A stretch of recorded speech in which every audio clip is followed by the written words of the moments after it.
থাকে। পাপের উপর পাপ করতে থাকলে মানুষের অন্তর কঠিন হতে থাকে। এই বিষয়ে রাসূলুল্লাহ সাল্লাল্লাহু আলাইহি ওয়াসাল্লাম বলেছেন, যখন মানুষ একটা পাপ করে কলবের মধ্যে একটা কালো দাগ পড়ে যায়, যখন আরো একটা পাপ করে আরেকটা কালো দাগ পড়ে যায়। এভাবে যখন পাপ করতেই থাকে তখন পুরো কলবটাই কালিমা পূর্ণ হয়ে যায়।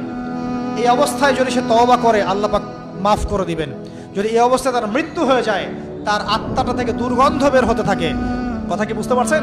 যখন অন্তর পাপ করতে করতে কলুষিত হয়ে যাবে, ওয়াকাদ খাবা মান দাসাহা, যখন পাপ করতে করতে অন্তর কলুষিত হয়ে যাবে, তখন আপনার এই মালাকুল মউত পর্যন্ত ওই আত্মাটাকে বের করার সময় ঘৃণা করবে, দুর্গন্ধযুক্ত।